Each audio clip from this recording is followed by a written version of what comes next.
네, 이번 시간은 한 주간의 자본시장의 주요 풍문을 짚어보는 시간입니다. 풍문 레이더 첫 번째 시간, 재계산업부의 한원식 기자 자리 나오셨습니다. 안녕하세요. 예, 안녕하세요. 네, 주말 잘 보내셨어요? 예, 혹시 주말 잘 보냈습니다. 주말에 뭐 하셨는죠? 회사 워크숍이 있어서 너무 날씨가 좋더라고요. 그래요? 네. 어디 다녀오셨어요? 아니 저는 항상 주말에 봉사 활동을 합니다. 어떤 봉사 활동을 하세요? 주로 종교 단체 등에서 이렇게 봉사. 활동. 실례지만 어떤 종교를 다니시죠? 좀 개인적으로 카톨릭을 카톨릭 믿고, 미사를 다니시는군요. 예, 뭐 다른 쪽에서 봉사 활동을 하고 있습니다. 네, 봉사 활동 많이 하셔야 될 거예요, 우리 한원식 기자. 고맙습니다. 예.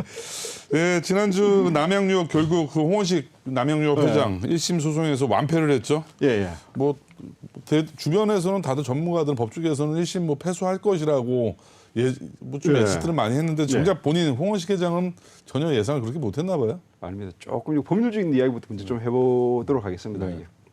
그 근대 사법 체계에서 이게 뭐 영미법이든 뭐 대륙법이든 계약 자유 원칙이라는 게 있습니다. 네. 이 계약 자유 원칙 부분에 대해서는 쉽게 얘기해서 계약을 할 때 이게 뭐 구두 계약을 하든 뭐 둘이 화장실에서 만나서 화장지 두루마리에 계약을 하든 그 사인 간의 어떤 일이기 때문에 사적 자치주의 중에 그렇죠. 그래서 웬만하면 국가는 간섭하지 않습니다. 그런데 만약 소송에 들어가게 되면 국가가 사법부가 중재자로 나서게 되는 거죠. 이번 같은 경우가 먼저 한엔 컴퍼니 쪽에서 소를 제기했지 않습니까? 그런 부분에 대해서 사법부가 판단을 한 거고 이 사법부 판단한 조치는 단 하나 그겁니다. 홍 회장과 한엔 컴퍼니 간의 어떤 주식 매도 계약은 존재한다. 그겁니다. 그러니까 홍원식 회장 쪽이 이 계약을 이행하라.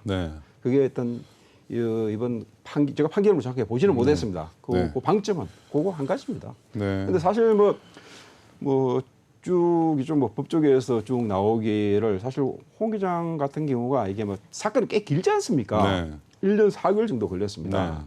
그 소위 그 불가리스 사태 터지고 홍 회장이 대국민 사과를 하면서 여기서 뭐 회사를 팔겠다 그런 식으로 했고 팔겠다고 하니까 주가가 갑자기 치솟았습니다.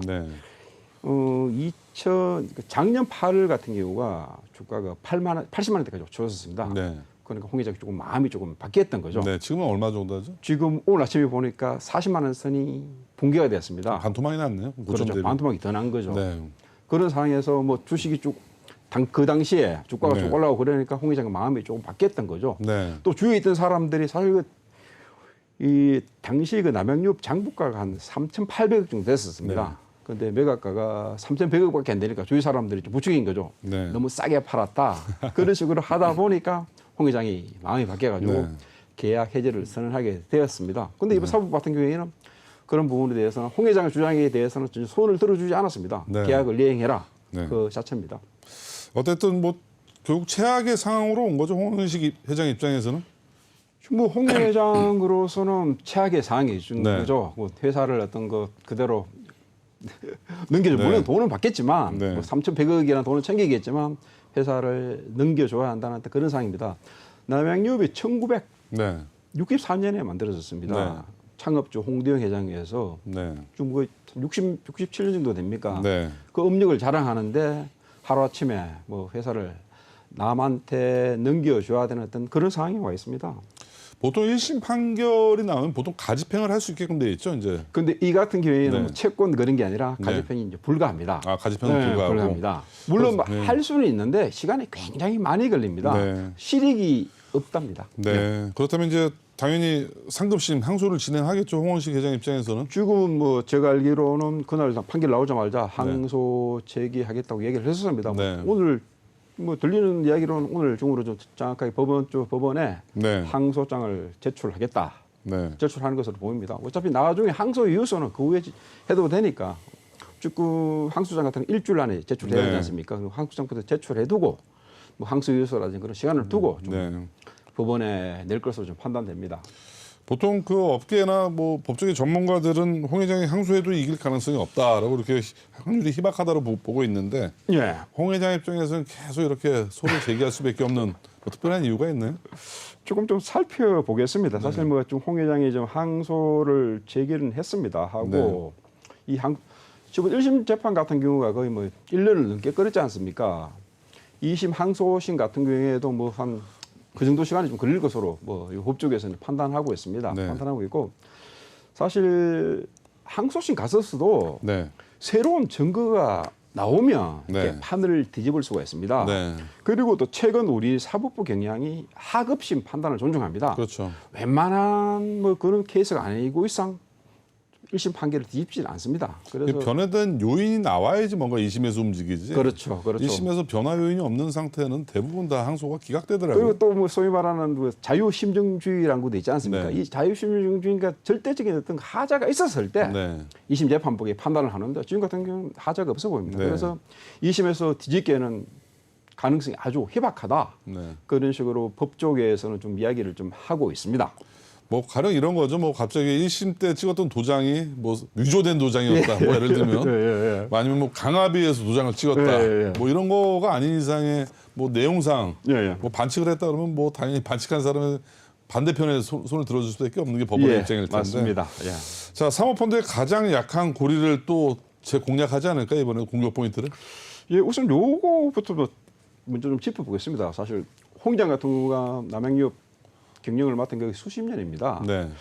한자로 그 노예하다는 표현이 있지 않습니까? 네. 이게 좀 좋게 말하면 연륜과 예, 노하우와 아주 뭐 근데 나쁘게 말하면 능구레이가 수많이 약삭 빠르다는 네. 그런 좀 안 좋은 표현으로 네. 좀 쓰이죠. 네. 제가 보기에는 홍 기장은 아주 노예합니다. 네. 노예하는데 사실 이번에 재판을 쭉 진행한 거 그리고 2심 항소심을 또 제기한 거 그 자체가 항소심에서 이길 가능성은 거의 좀 가능성이 굉장히 낮습니다. 네. 또 다른 것을 노린 게 아니냐 하는 그런 관측이 나옵니다. 이 소송을 보니까 진실이 중요하지 않더라고요. 법사실이 중요하더라고요. 그렇죠. 지금 이 얘기는 뭐 테크닉이 중요하다는 그런 얘기들을 많이 들었는데 정말 소송에서 이기는 또 방식이 완전 또 진실과는 다르게 뭔가 또 맞습니다. 법적인 리갈 테크닉이 상당히 많이 구현이 되더라고요. 어쨌든 이런 또 사모펀드 한해컴퍼니의 약한 고리를 계속 약점을 하고 들겠죠. 이 사모펀드 성격이 뭡니까?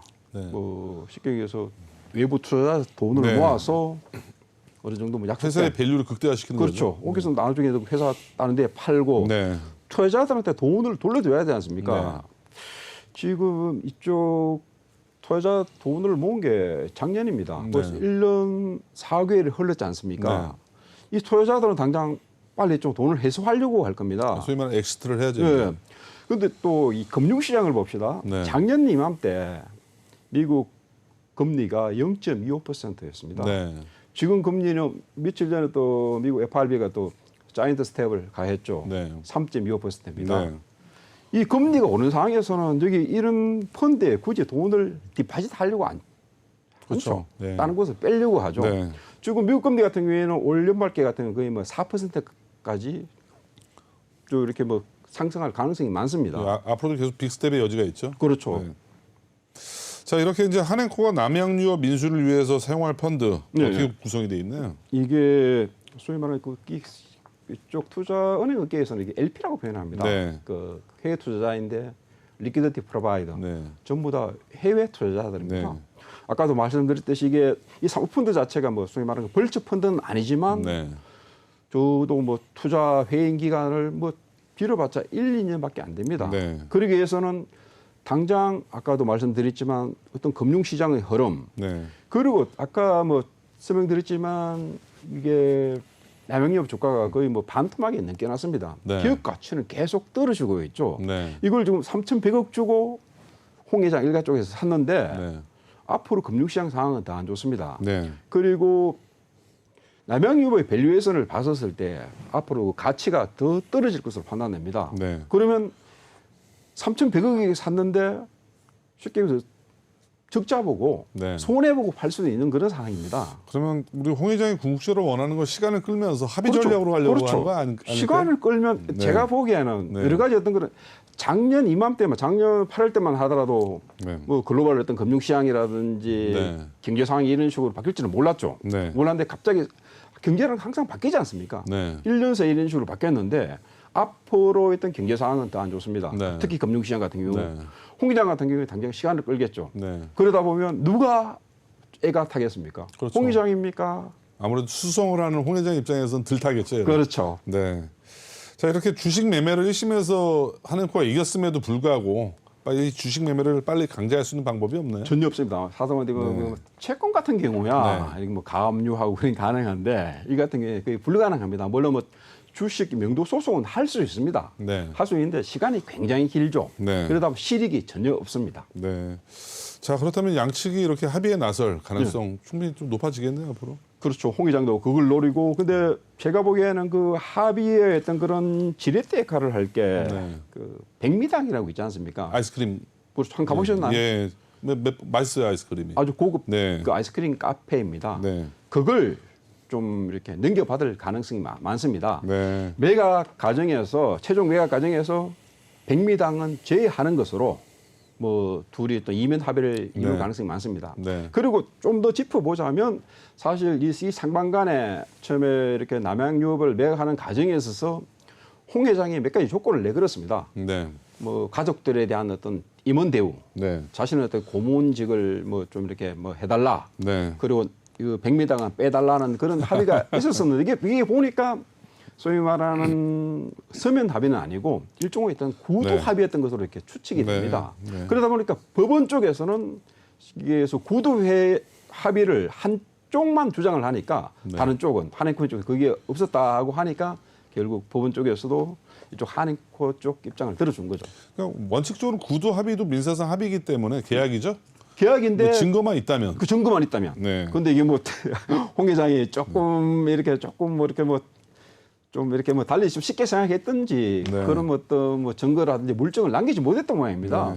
대부분의 여론은 우리 홍 회장에 대해서 많은 좀 원성과 비난을 할 수 있는데 이게 저도 또 한편으로는 또 그런 생각도 들어요. 말씀대로 이런 뭐 구두적인 합의가 실제로 많이 있었는데 만약에 또 역으로 또 한행코가 반칙을 할 수 있다 이런 또 포텐셜도 잠재력도 우리가 배제 못하거든요. 그건 분명히 있죠. 뭐 사실 뭐 우리가 뭐 법원에서 이렇게 판결문 하나로 계약을 이행해라 그런 식으로 했는데 그 둘 사이에 어떤 뭐 어느 정도 이야기가 오고 갔는지는 파악을 못하는 그런 상황입니다. 자, 이제 정작 그 뭐 주인들끼리는 이렇게 분쟁이 있지만 정작 회사는 남양유업 어때요? 지금 현재 상황이? 지금 뭐 다른 경쟁업체들 이야기 뭐 좀 이야기를 좀 먼저 해보겠습니다. 작년 남양유업 매출이 한 9천억 정도 됐었습니다. 나머지 경쟁업체 서류 같은 경우는 2배가 넘습니다. 1조 8천억, 9천억 정도 되고 그리고 메일유비 쪽 그쪽이 한 1조 5천억 정도 됩니다. 기업가치가 계속 떨어지고 있는 거죠. 주가가 떨어지는 거 보니까 뭐 회사 상황도 뭐 녹록치가 않아 보이는데 지금 또 회사 지배 구조를 조금 짚어보자면 지금은 대표이사가 없습니다. 경영 지배인이 지금 대표 역할을 수행하고 있습니다.